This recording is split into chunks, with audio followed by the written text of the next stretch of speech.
Much, Zach. Very nice job. Thanks to all of you for coming out tonight. It's a wonderful crowd, and we're so excited that you took the time to come and join us at the Dole Institute tonight. I wanted to very briefly mention the fact that next week we'll conclude our fall programming with our post-election conference. That will be Thursday afternoon from 3 to 6:30, and then Friday morning from 8:30 to 10. We'll be featuring a panel of 11 political experts, 3 representatives from the president's campaign, 2 representatives from Governor Romney's campaign, 4 journalists, and a couple of independent strategists. And if you haven't been to this program, you really should join us for that.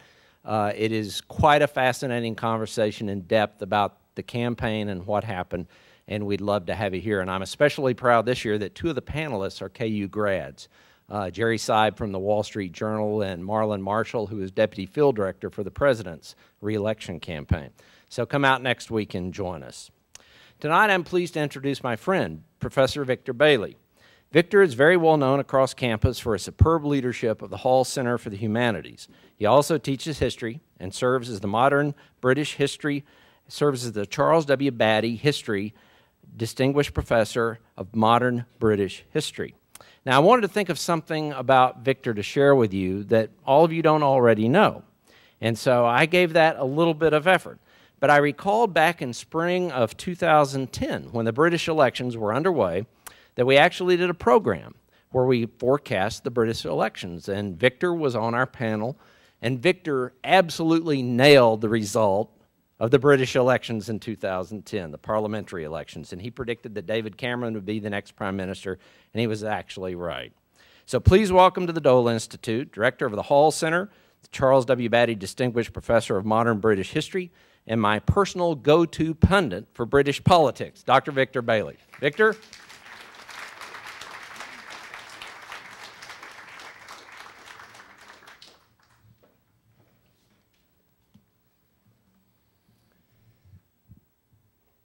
Well, good evening. It's my considerable pleasure to introduce Robert Worster, a Kansas City native, a KU alum who graduated in 1955 with a BA in business, the generous endower of a distinguished professorship in public opinion and survey research, and now the newly appointed Chancellor's Lecturer and Adjunct Professor of Political Science at KU. This alum is unique, however. He's a Knight Commander of the most excellent order of the British Empire, to which he was appointed by Her Majesty the Queen in 2005 for, and I quote, outstanding services rendered to political, social, and economic research, and for contribution to government policy and programs. What lies behind this knighthood is the fact that Sir Robert Worster is a psephologist, a student of patterns in elections and voting. More significantly, he was the founder in 1969 of MORI, Market and Opinion Research International, which became the largest independent research organization in Britain. MORI is best known for assessing the voting intentions of Britons, carrying out polls for most of the national newspapers, the Financial Times, the Observer, the Sun, and predicting voting intentions correctly at least most of the time. Sir Robert's contributions go well beyond founding and managing MORI, however. He is author, co-author, or editor of over a dozen books and innumerable articles in newspapers, magazines, and learned journals. His most recent publication is Explaining Cameron's Coalition, an analysis of the 2010 British general election, an election that rather confounded the pollsters, but not the panel at the Dole Institute. MORI was bought by the French company Ipsos in 2005.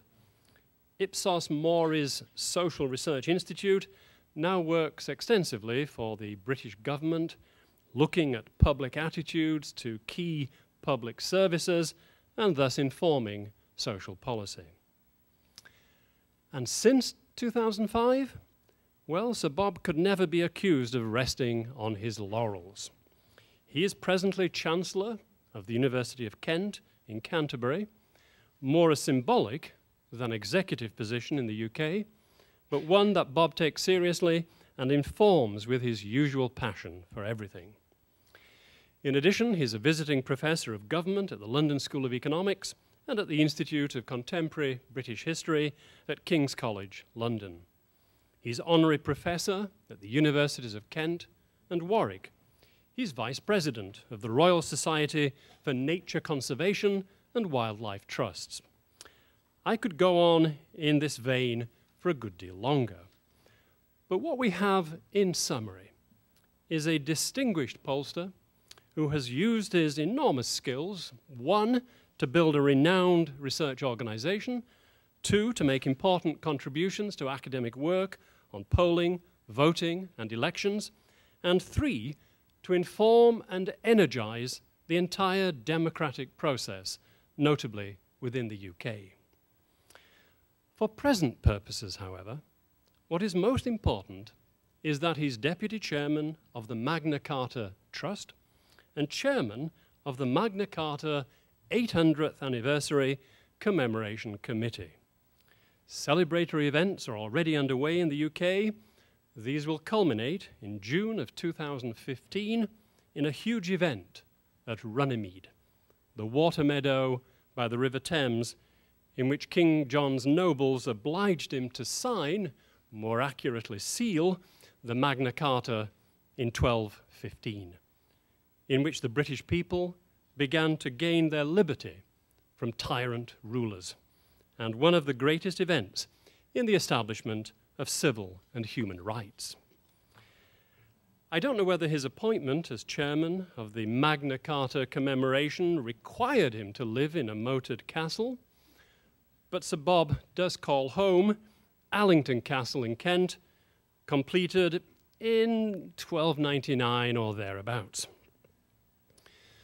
Sir Bob's lecture will doubtless tell us all we need to know about the significance of Magna Carta and whether the promise of Magna Carta has yet been realized.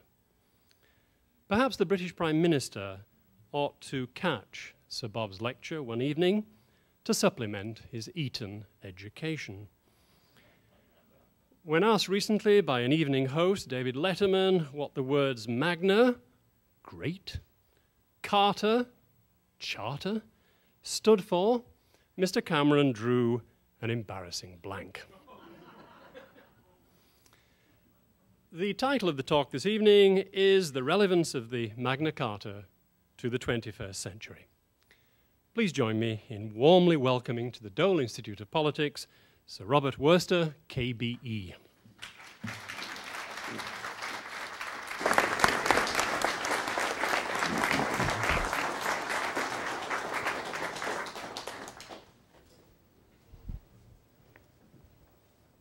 He speaks so well, doesn't he?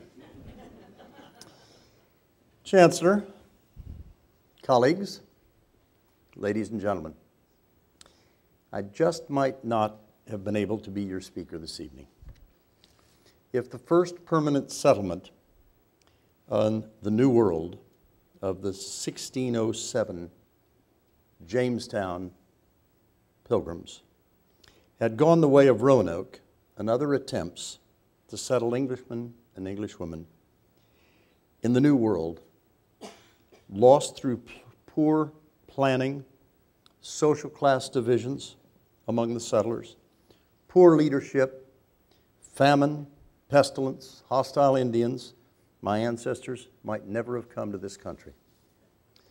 It's possible that the latecomers, the Pilgrim Fathers, might have come anyway, but who knows? They arrived 13 years after Jamestown, and would my ancestor have been among them? Unlikely. Few people know that America was first settled in Jamestown. As when you asked who the first settlers were, most folks would say the Pilgrim Fathers settled America. Stories of the Mayflower on Plymouth Rock abound. Few people would think first of the Godspeed, which carried 104 intrepid travelers to what became Jamestown in the New World, leaving Kent on the 19th of December, 1606, to sail across the wintry Atlantic. They must have been mad.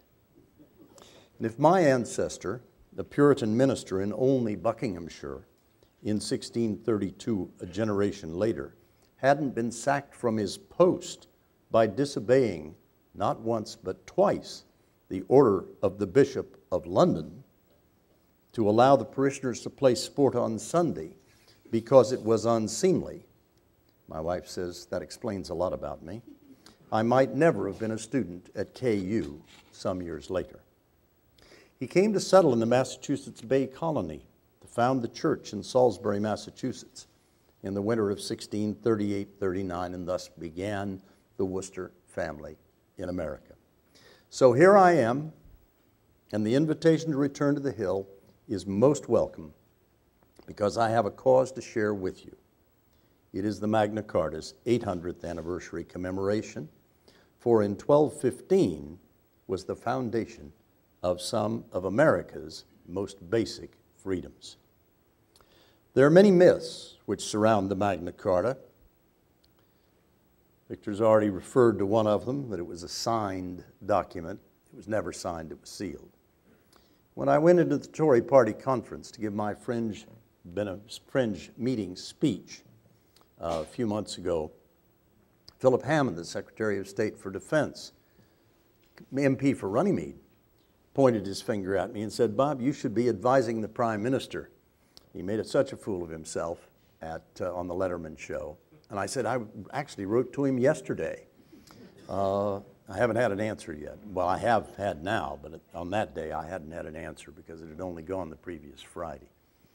And he said, "What did you say?" And I said, "Well, you know, there was this question about the Great Charter," and he blew that one, but that wasn't the first one. The first one was, where was it signed?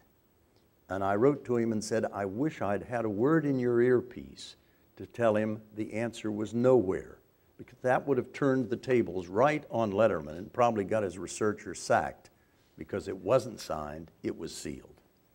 But we've already had that. And in the beginning of the spread of real democracy, not on the Athenian model, Magna Carta is the first time, which Victor made reference to, of the overthrow of divine rule. King John, and somewhat later, King George III's power over the American colonists was cut short. The beginning of representative democracy, as the Lord Chief Justice of the United Kingdom recently quoted in a speech in Belfast last March, "Nullum scutagenum veloxium pontitur in regno nostro, nisa per commune concilium regni nostro," which roughly translated into American means no taxation without representation. Now, where have I heard that phrase before? Did you know that basic American belief that fair is fair actually started with the Magna Carta? Not many people do. It's my mission to let them know that that's one of the many things that we can look back to 1215. Think about it. 1215, 800 years ago. Just a few years ago, we celebrated the 400th anniversary of those intrepid travelers who arrived in Jamestown. So it's time now to examine what happened then and how that is impacting now and the relevance of the Magna Carta in our lives, its applicability today. Why is this document thought to be the father of all constitutions, the basis of our civil liberties, the rights of free men and now women, of legal tradition, the bedrock of our systems of democracy? Who are its guardians? Our system of the rule of law, jurisprudence of justice, and of our parliamentary democracy, and why are its principles under threat today? It's clear that many of the issues of the 13th century have no relevance, even to 21st century British citizens, much less to Americans. They weren't even invented then. nor to Canadians, South Africans, Australians, New Zealanders, Samoans, Japanese, or even French, German, Poles, and other citizens of today's European Union. We're no longer protective of our widows being compelled to marry, so far as I know, not because we don't, but because it's no longer even thinkable. Or cadelles, which are called fish weirs today, being removed from the Thames and the Medway, which borders the castle in which we live. Or the banishment of from the kingdom of all foreign-born knights, which was guaranteed by the king when he sealed the Magna Carta, because that's one of the things that the barons forced him to sign. And when I gave the Magna Carta lecture in Lincoln Cathedral in 2005, I announced that that was actually a tenet in the Magna Carta that I didn't think I liked very much. Nor the imposition of responsibility removed for villages being compelled to make bridges. All these things were guaranteed by the Magna Carta to all Englishmen and women after 1215. I was interviewed several years ago on the BBC Radio 4's Today program about the topic tonight, the relevance today of the Magna Carta. In the face of the threat of the removal of habeas corpus, the right to trial by jury by then Home Secretary Charles Clarke and the Secretary of State for Constitutional Affairs, now Lord Charlie Falconer, who were arguing that it was quite reasonable in the light that the imprisonment of a suspect would be reviewed by a judge within 7 days of internment at a time when their Labor government was proposing to hold a suspect for 92 days without charging him or her with a crime. Do you recall the phrase, justice delayed is justice denied?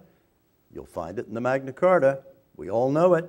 It's part of American history, but it started with the Magna Carta. So what are the other rights we have under the Magna Carta that are relevant today, so long as a despotic or even misguided president and Congress or prime minister and cabinet under the British system of rule of law doesn't take it away from us?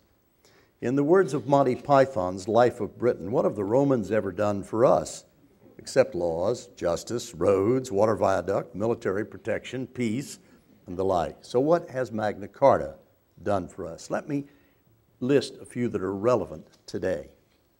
In the first general point, the guarantee that the Great Charter's principle would apply to all free men of the realm to have and to hold, to them and their heirs, from us the king, and our heirs, the monarchy, in perpetuity.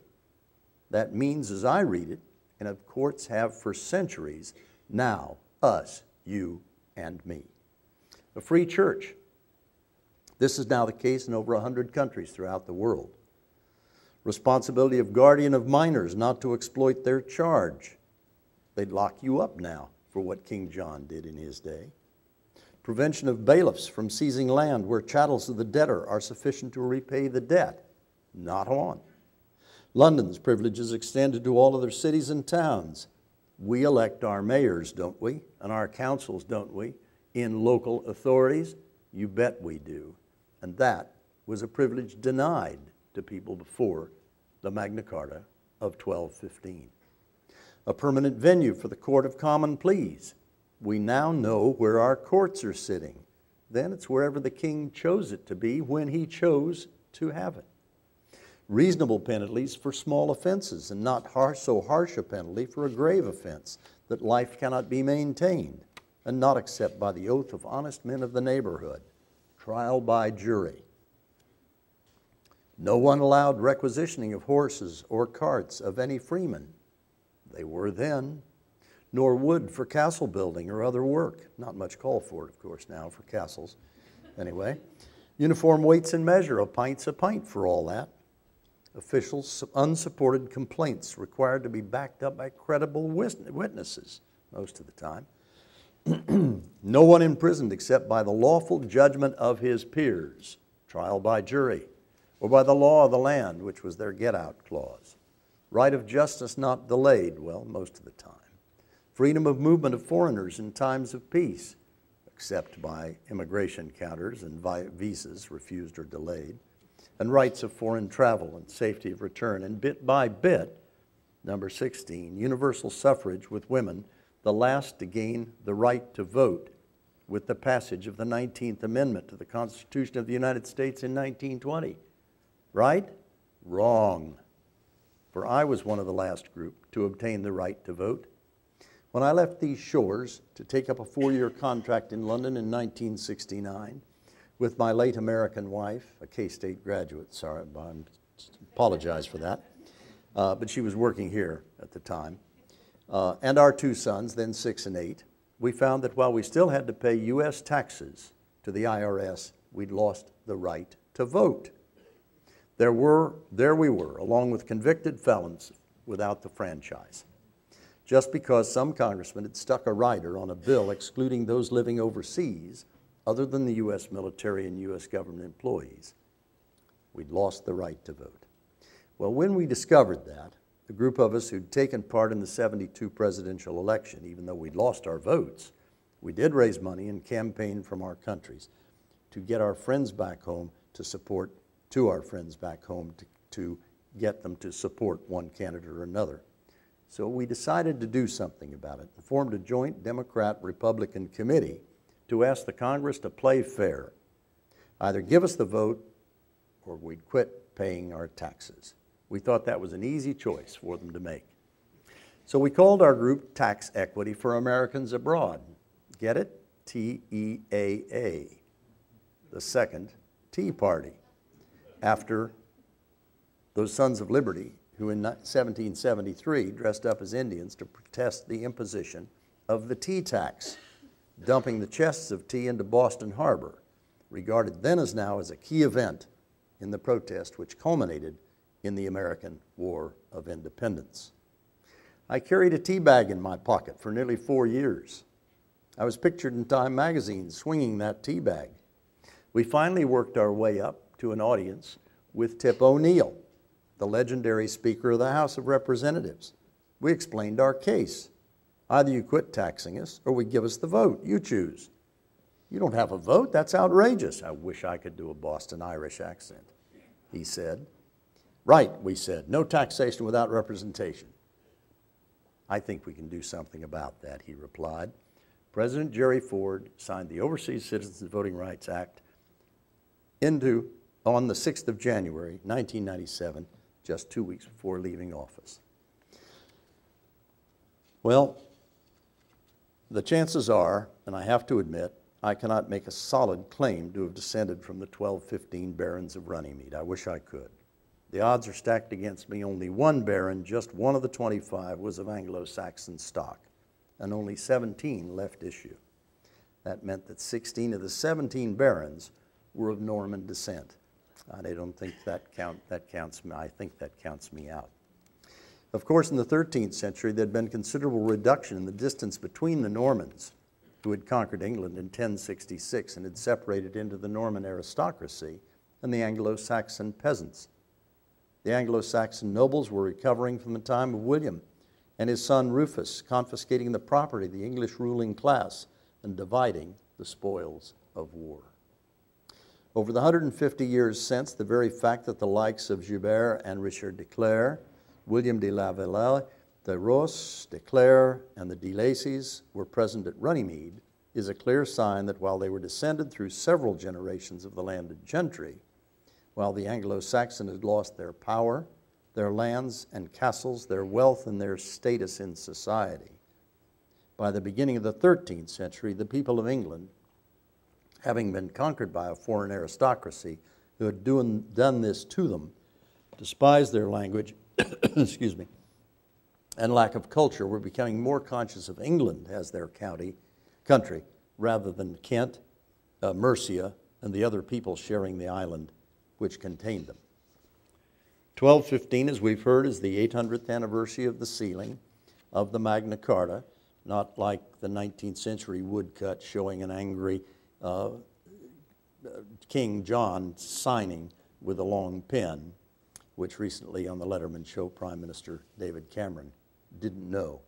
That great charter laid down the basis for English common law, now spread in over 100 countries throughout the world. It gave protection of law against despotism by kings and their cronies, which was being challenged by self-appointed and elective dictatorships over years, but solidly upheld by both public opinion and legal testing over centuries, and which survives even today, 797 years later. I take much pride and not a little pleasure in being asked to attend as your speaker this evening to deliver this lecture. When I first visited the country of my ancestors, England, my first visit to any museum, gallery, or library on that occasion, on my first morning as a serving officer of the American Army, was to the British Museum to gaze with awe at the two of the 1215 versions of the Magna Carta that still exist. The other two are at Salisbury Cathedral and at Lincoln Cathedral. When I first decided to come to London to live in January 1969 on our first weekend, I took my family, my two young sons, a pilgrimage to Runnymede to visit the site of the confrontation between the barons, and don't forget the bishops, and the king. Imagine my surprise many years later when, as chairman of the Pilgrim Society, I found myself ex officio a member of the Magna Carta Trust, of which, as Victor said, I am now deputy chairman. Last year I was at a conference at Ditchley Park in Oxfordshire, and joining my table were the German ambassador, who's a current client of mine, my firm, and a former Canadian High Commissioner who had been. As they joined the table, I told them that it was the 800th chairmanship was in my power, and I asked them the salience of the Magna Carta in their countries, thinking I'd know the answer. To my surprise, it was the German ambassador who spoke up first. He said, everyone in Germany knows the Magna Carta. It's the foundation of democracy, word for word, and it's in the school syllabus. I said, I wish it was in the English school syllabus. A couple of months later, the Japanese ambassador and his wife were staying with us down at Allington Castle. And I asked them the same question, and both of them said instantly, oh yes, everybody in Japan knows about the Magna Carta. I wish everybody in America was. I wish everybody in Britain did. And I was even more surprised at an academic conference in Gdansk last year. The professor of the history of law, I'll try this one hard, I hope there's no Polish in the audience, Zbigniew Rau, said that the idea instantly emerged when I told him that I was chairing this, that he and his colleagues contribute to the 800th anniversary by organizing a Central and Eastern European conference at the Alexis de Tocqueville Center for Political and Legal Thought, Faculty in Law Administration, University of Lodz. In fact, he said the Hungarians, the Czechs, the Poles, and the Lithuanians, and the Ukrainians had put considerable experience of successful attempts to limit royal power by law and to protect the privileges of their gentry between the 13th and the 17th century, following after Magna Carta. I bet not many of you knew that. I didn't. He suggested the working title of the conference could be Magna Carta, Our Common Heritage of Freedom, a Central and East European Perspective. So let me now share with you 4 themes in my remarks this evening. What was happening in 1215? What is happening now in the 21st century? The threats to our civil liberties, the enduring support of civil liberties received from the people and from the courts. What are the risks we face? And a bit about the aspirations we have for the commemoration of the 800th anniversary of the Magna Carta.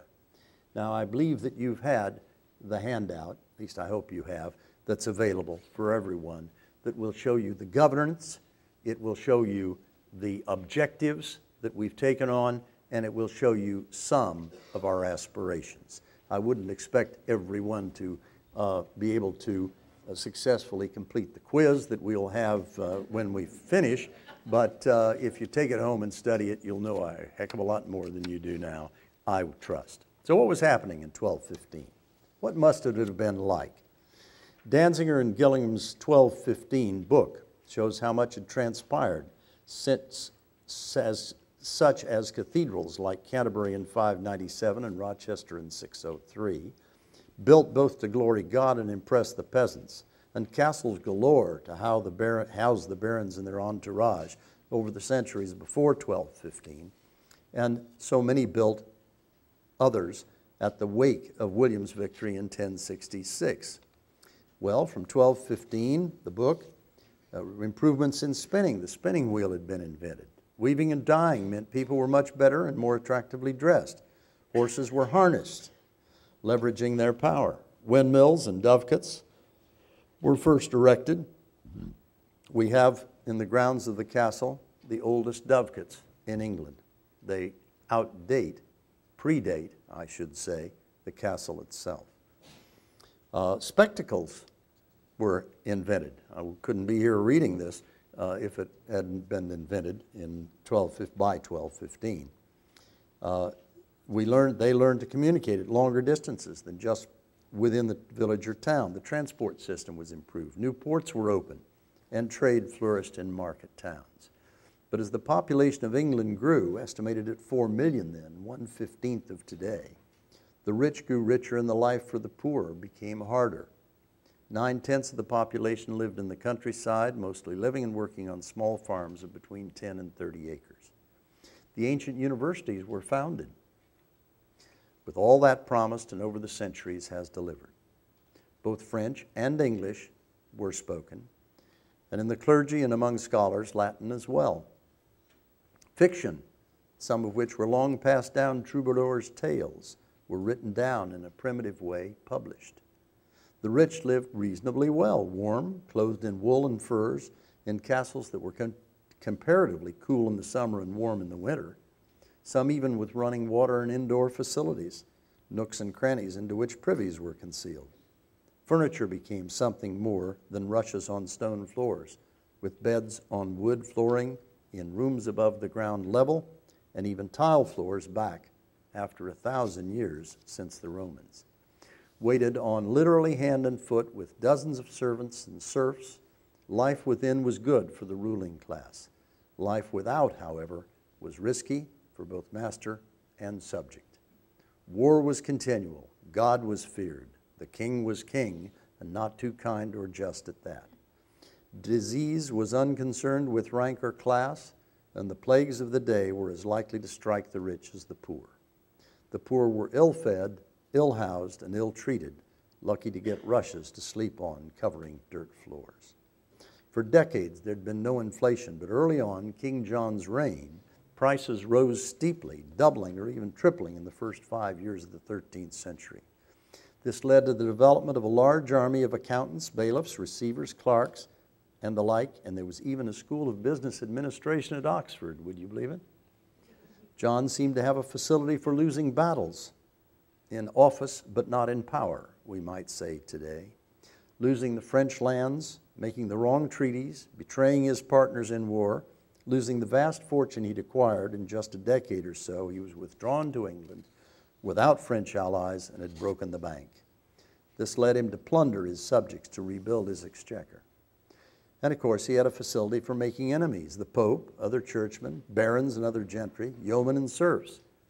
It was said that he defended everyone except his entourage, and even they were treated badly, seemingly just for the pleasure of the king. They may or may not have been mad, but they were certainly determined to get even. That led up to 1215.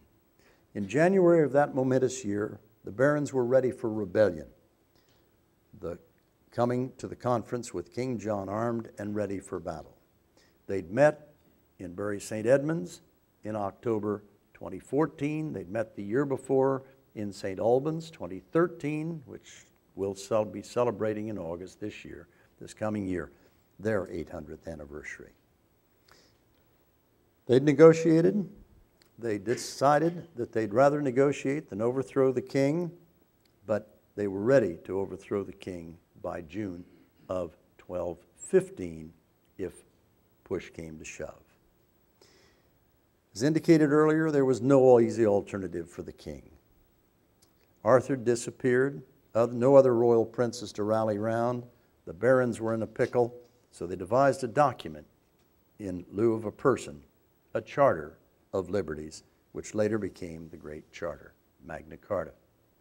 They were following the leadership of a king themselves, as in 1100 Henry I had granted a charter on the occasion of his coronation, a coronation charter over 100 years earlier, but still in the memory of men and king alike.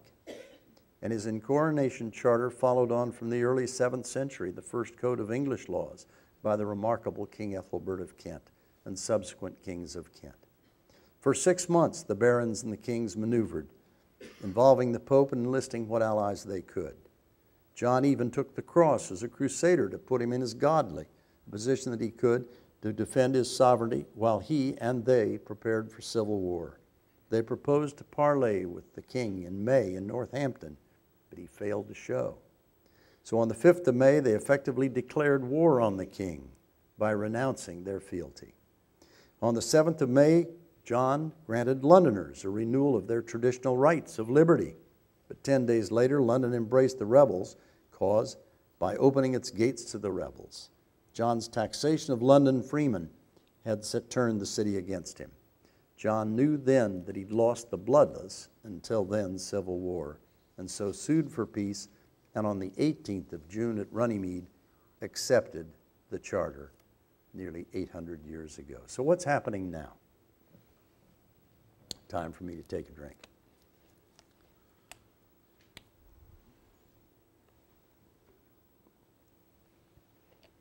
Why is this document thought to be the father of all constitutions, the basis of our civil liberties, the rights of free men and now women, of legal tradition, the bedrock of our system of democracy, and who are its guardians, our system of jurisprudence, etc.?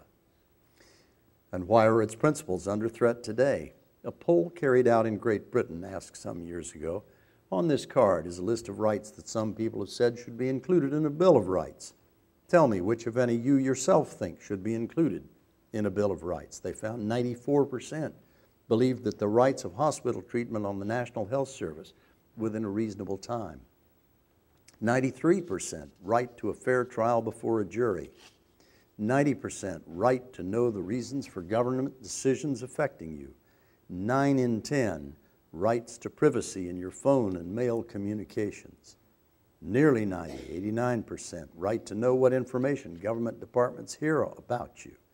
87% right to join or not join a trade union. 86% right of free assembly for peaceful meetings and demonstrations, and for right to join a legal strike without losing your job. 86 again, right to practice your religion without state interference. 83, right to privacy when you send or receive emails at home.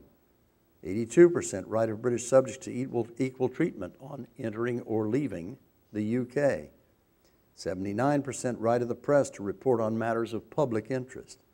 76% right of a woman to have an abortion. 76% right of those who are homeless to be housed. And 66% right of a defendant to remain silent in court without prejudicing his case. Asked to look at the list again and to tell them which, if any, they thought should be excluded from a Bill of Rights, only 4 of that long list had as many as 10% of the public for excluding them. 20% for excluding the right of a defendant to remain silent in the court without prejudicing his case. 13% each for excluding the right of those who are homeless to be housed and the right of a woman to have an abortion, and 11% would exclude the right of the press to report on matters of public interest. So what are the risks we take? What do we face? I am, for one, personally worried about the tendency of governments, national governments, their predecessors, local and county governments, and especially supranational bodies, to take over the rights taken back from the king and reserved to the people in 1215, and which in this country are guaranteed by the Constitution and its amendments. I'm worried about governments proposing universal ID cards, not ID cards per se, but what an irresponsible government could and perhaps would do with them, and what protections we would then have. Brussels telling me as I work in the European Union that I can only work 48 hours a week. That'll be news to my wife. Americans telling Americans abroad they must pay income tax but not vote, which I described before, which was the case from 1912 when the income tax was introduced until January 77. Local governments installing unwelcome and unnecessary traffic calming, chicanery as I call it, without consultation or consideration to calm traffic, which infuriates this driver. Manufacturers, this happens in Britain today. Manufacturers of flashlights putting labels on their products saying the bulb in the flashlight should be changed only by a qualified electrician. The knock-on effect of lawyers working on contingency fees. We only had contingency fees introduced in Great Britain about 10 years ago. And I addressed the meeting, major meeting, of lawyers of the top rank in the country. And I said, no one here is going to be chasing ambulances. But if you let that happen, the reputation of the law is going to decline precipitously in this country. The government pushed it through anyway, and it has. Doctors who are afraid of help in emergencies for the fear of being sued. Nurses cautious about moving patients on trolleys, union rules, or even in their beds, health and safety. Gardeners who are not allowed to use chainsaws for simple tasks or spray equipment at all, not just with a dangerous chemical because of not having the correct certificate. Teachers who are afraid themselves or warned by their teaching unions against taking children on school trips for fear of accidents for which they would be sued.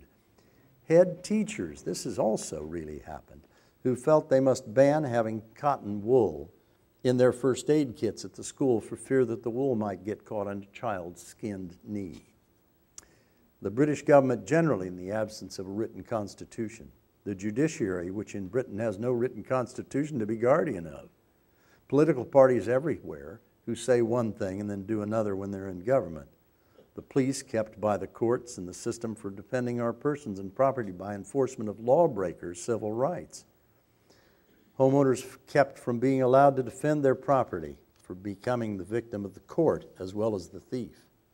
Parliament telling me I can't be critical at a private dinner party about the Americans forcing my 70-plus-year-old English wife, all 5'4" of her, to take off her shoes to examine them for bombs, while allowing 3 apparently Muslim young men through without a scratch at the same time, because it's equitable. Minister of Constitutional Affairs proposing to remove the trial by jury in fraud cases, and a Home Secretary telling me that information is the ID card, and I've gone full circle. But above all, the nanny state in which we live. I'm not getting enough sleep from all these things that I'm worried about. To close, let me tell you a few of the things that are planned already, which are not summarized, which are expanded significantly in the handout tonight. Planned already for the 2015 commemoration of the Magna Carta by the 800th Committee. My prime ambition was to recruit Her Majesty, the Queen, as patron of the Magna Carta Trust, which she readily agreed, including her intention to be at Runnymede on the 15th of June 2015 for the 800th anniversary. To ask and get our honorary presidents, the President of the United States, the Prime Minister of Great Britain, and the President of the Commonwealth countries comes a close second. I set my hypothesis out on why I held the view I did in an open lecture at Warwick University near Coventry, where I hold the honorary professorship that Victor mentioned, the honorary Doctor of Civil Laws degree. But that's a different lecture, so let me close by reeling off some of the other 800 aspirations, the full list of 150 you can see. And it's on the www.magnacarta800th website. It'll be the biggest exhibition the British Library has ever had, where their own 1215 versions, 2 of the 4 extant, will be on display. There will be an exhibition at the National Archives in Washington, who hold their own copy of the Magna Carta, given to them by David Rubenstein, who paid $21.5 million, dollars, to obtain it when it was on sale at Sotheby's, and has put it on permanent loan at the National Archives. The Library of Congress will have a major exhibition, and on display one of the 4 originals, the one from Lincoln. In fact, there are 17 known copies, and they're part of all the copies for from 20 to 40 on each edition between 1215 and 1297, when it was taken into law, are all, in quotes, originals on parchment done by the archivists of King John, and then Henry III, his son, who followed him as king. There's one in Canberra in Australia. There are 4 at the Bodleian Library of the 17, and 2 at Durham Cathedral. It was the 1297 version taken into English law, and although there are copies that were distributed. And the reason they were distributed is because the king would send them out, or his officials would send them out to the sheriffs in each of the counties for reading in open court.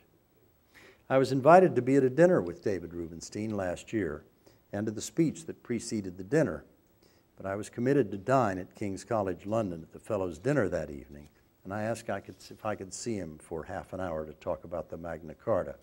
Just 20 minutes later, I had an email back from his London host to say that he would see me. I was prompt. He came in, and he said, "I understand you want to talk about the Magna Carta," and I replied that was so. "You know I bought one for $21.5 million, and I put it on permanent loan at the National Archives in Washington?" I said I did. "Do you know what else?" I admitted not. "I've also bought a copy of the Declaration of Independence, and I put it on permanent loan at the State Department." I gasped. He said, "I've bought the Emancipation Proclamation, put it on permanent loan at London University." I was speechless.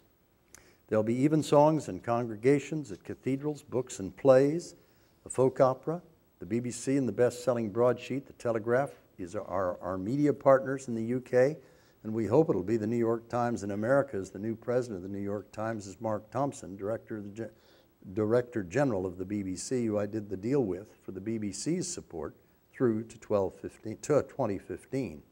The American Bar Association has set up its own Magna Carta 800th Committee, planning a number of observations, sponsoring moot courts and essay contests, rule of law days at their well-attended conferences, including taking around 800 lawyers and their families to Runnymede for the 15th of June 2015 Central Celebration worldwide, and be there when the Queen opens the new $15 million Interpretation Center. The International Bar Association anticipates that from 8,000 to 10,000 lawyers from over 100 countries will be in Boston next October to commemorate the Magna Carta and their Rule of Law Day, with speakers commemorating it from many countries, sharing their commitment to its principles.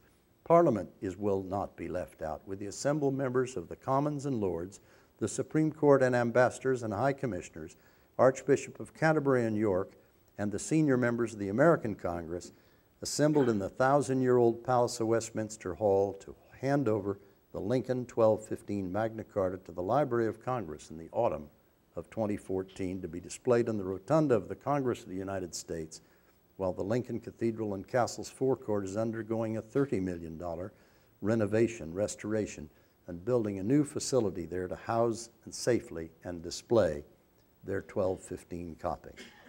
These are just a few of the 100 and more events already planned, and that's just in the UK and the US.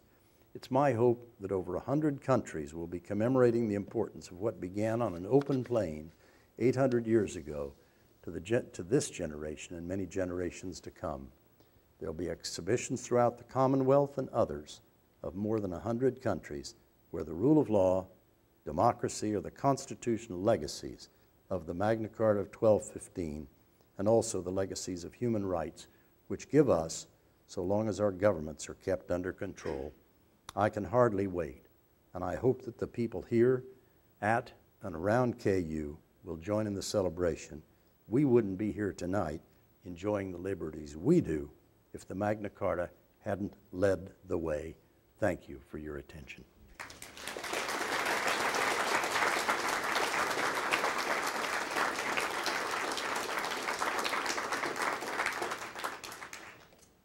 And I believe now we'll have time for a few questions, and I would be happy to do what I can to answer them. If you have a question, just raise your hand and wait for one of the students with the cordless mics, please.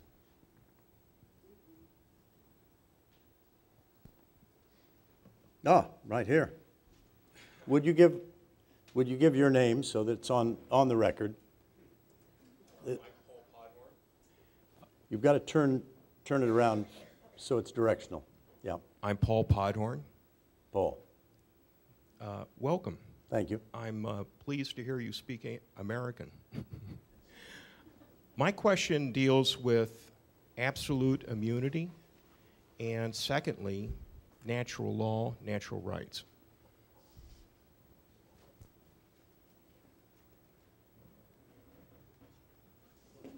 Would you expand a little bit, because I could answer? Have you got until breakfast?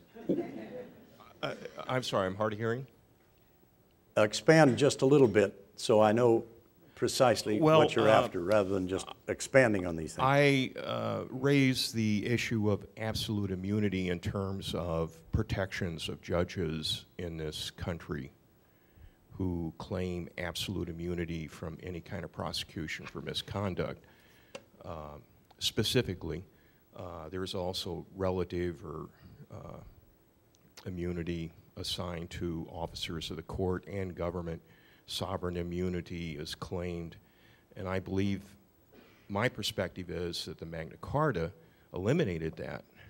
And if America is based on English common law, then our view of English common law is incorrect in this country. There is no sovereign immunity. It was eliminated. There is no absolute immunity. It was eliminated.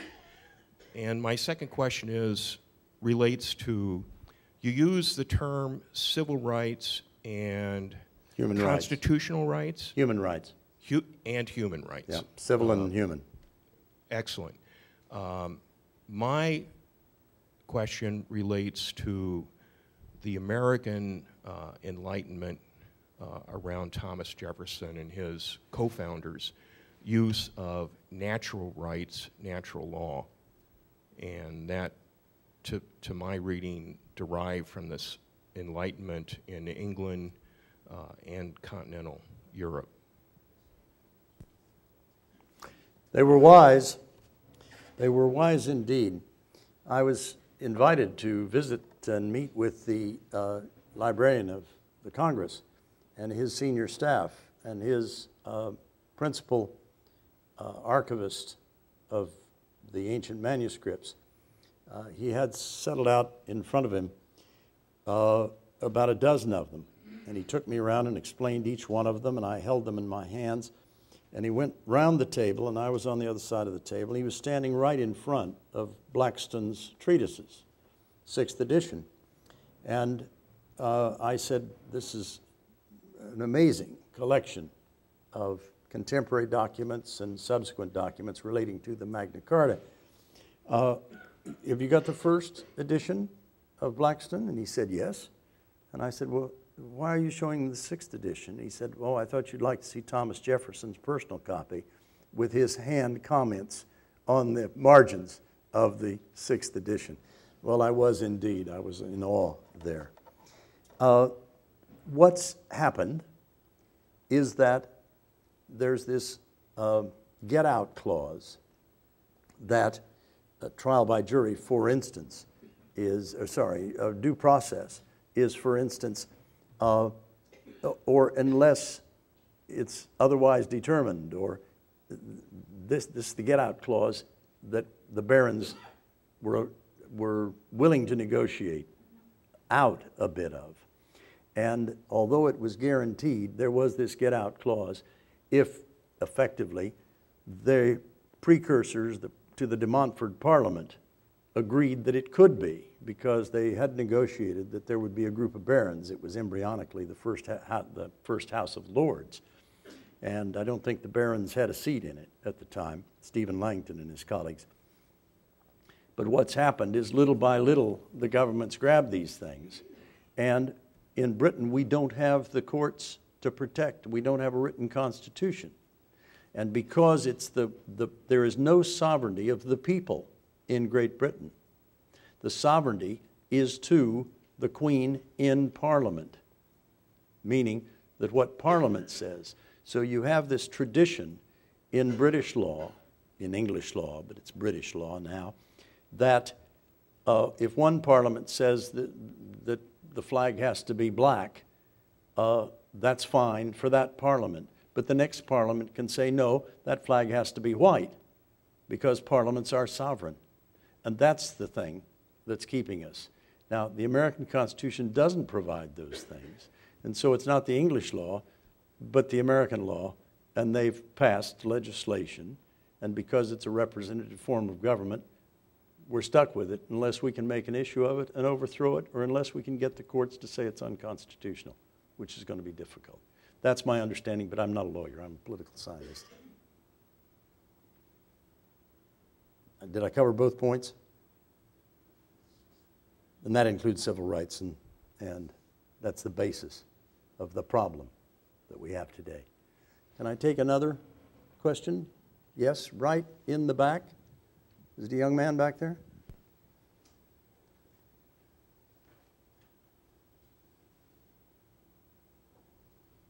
My name's Angelo Gonzalez. I just had a quick question. You talked a little bit about the loss of civil liberties. And real recently there's been legislation passed, and I don't know if you're familiar with the National Defense Authorization Act or Bill H.R. 347, which have been passed recently. But the National Defense Authorization Act allows for indefinite detention of American citizens, and H.R. 347 allows for Americans who are protesting outside of areas where there is Secret Service to be arrested.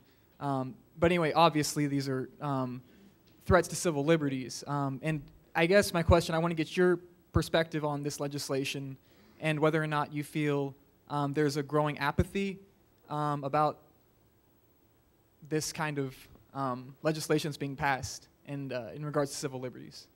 Well, obviously, it's not just an apathy. It's a trade-off between attacks from enemies that we do not know and cannot see.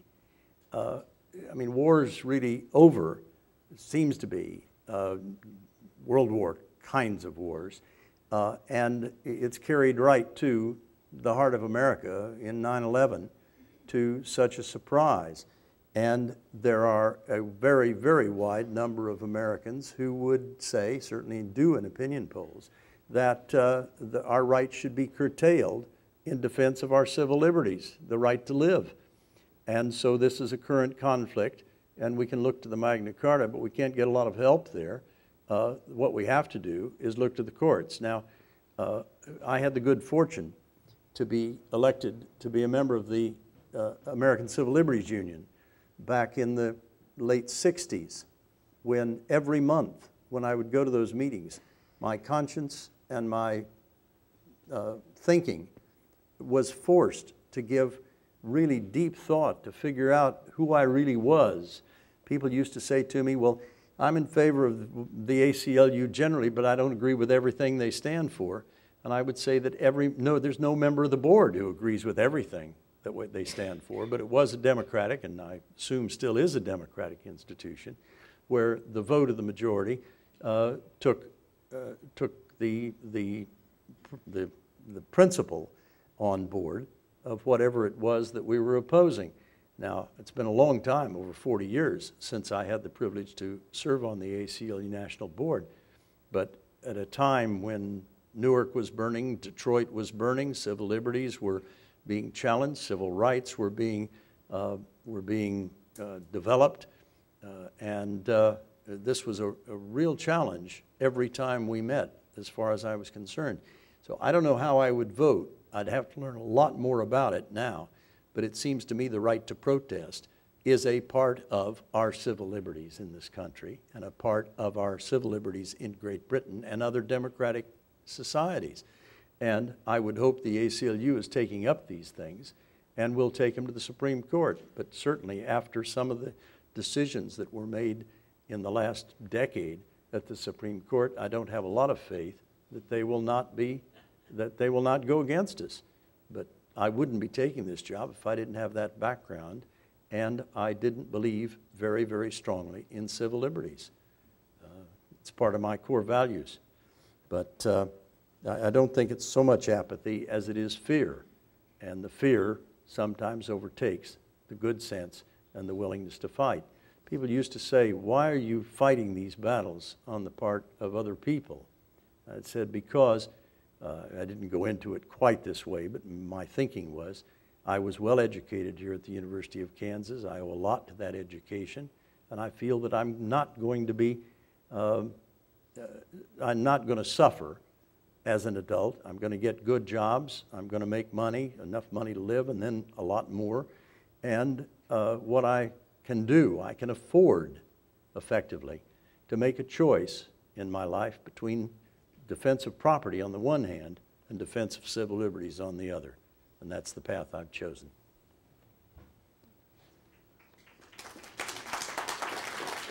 Thank you very much.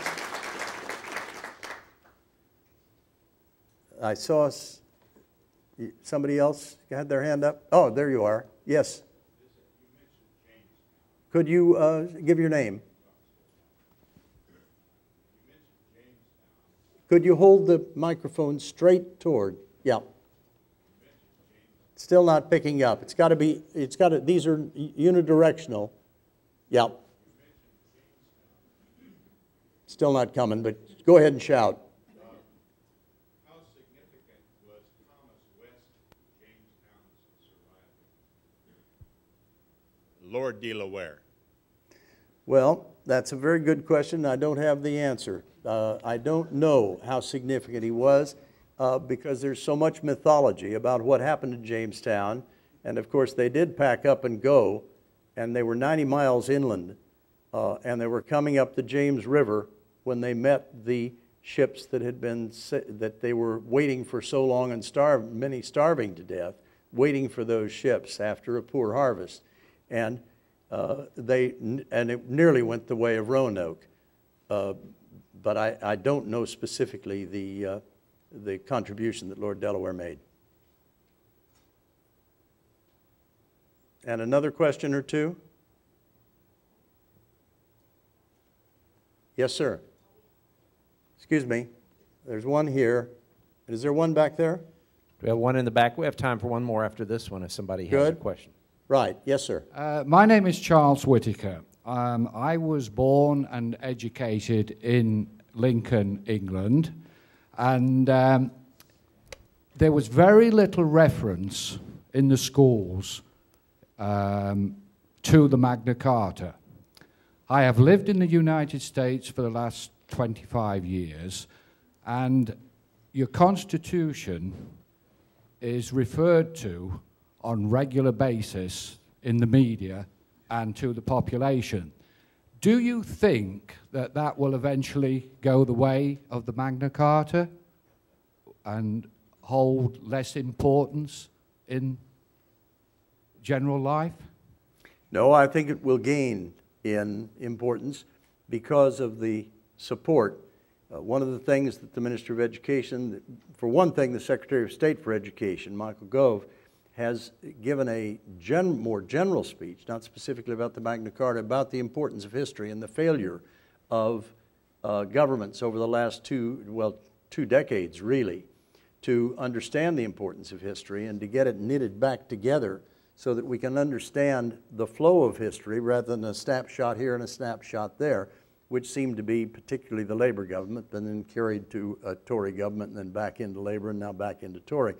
And we've been working with the history department, but the minister said to me that their idea for their particular help for the Magna Carta was to give a quality facsimile of the Magna Carta in the Latin on one side, not on parchment, of course, but on a parchment equivalent, modern equivalent, with a bullet point explanation of the importance of it on the other to every graduate of a state school in 2014-15.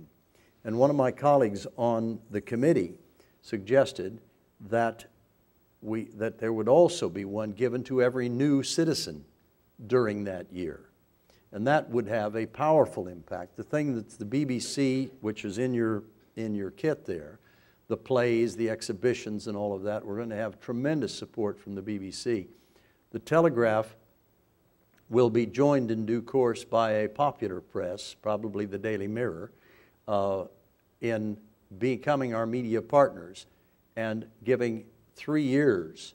The British Council have agreed that in 180 countries in which they're represented, they're going to, in their teaching English in the non-English speaking countries, they have a teaching English program, and they're using a 750 vocabulary booklet about the Magna Carta for 3 years to replace the Dickens that they've been using the last 3 years, and doing videos and DVDs and all of that sort of thing in that program.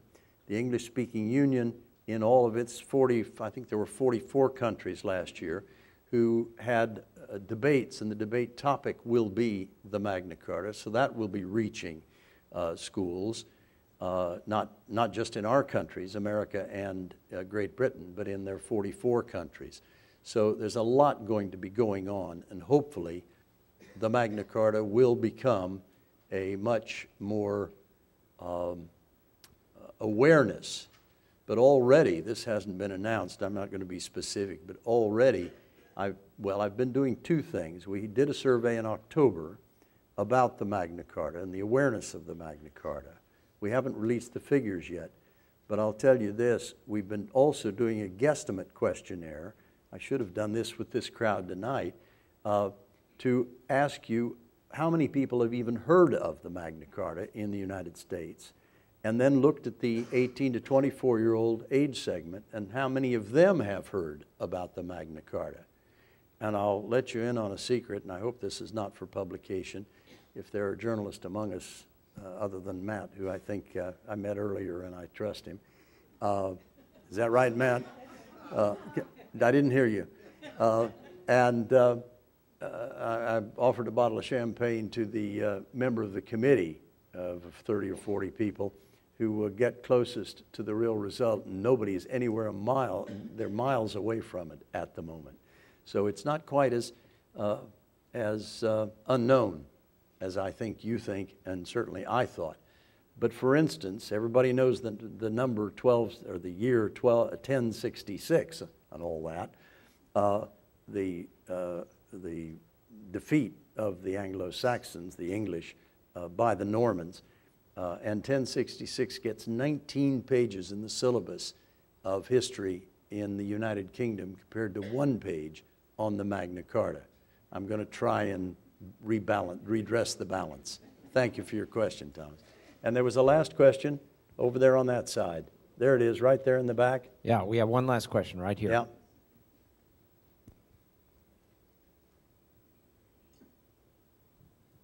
Hello, my name is Ronald Burt. I was wondering if you might have some comment about electronic freedom and the impact that electronic communication has, and also the threat to our civil liberties that electronic communication affords. Well, again, that's a how long have you got between now and breakfast? Because on the one hand, everybody has a unique IP address, and so there's the potential for Big Brother as never before. At the same time, you're getting legislation proposed in the Houses of Parliament that that the government has a right to monitor everybody's communications, because of course you can trust them. Well, trust them hell. That's as far as I'm concerned. And I suspect the same thing's happening in the United States. And all we have to do is, what's the phrase about eternal vigilance? Well, I think that's necessary. But these are real and present dangers, in my view, much more important than many of the things that I talked about, but it's all part of Big Brother. And you look back, as I did, I first read 1984 when I was a senior here at the University of Kent. That's where I'm chancellor, University of Kansas. And I was struck by it then, and I'm still struck by it.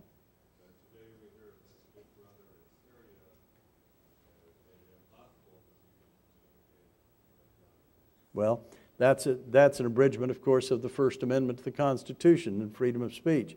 And there's also, referred to a moment ago, against freedom of assembly.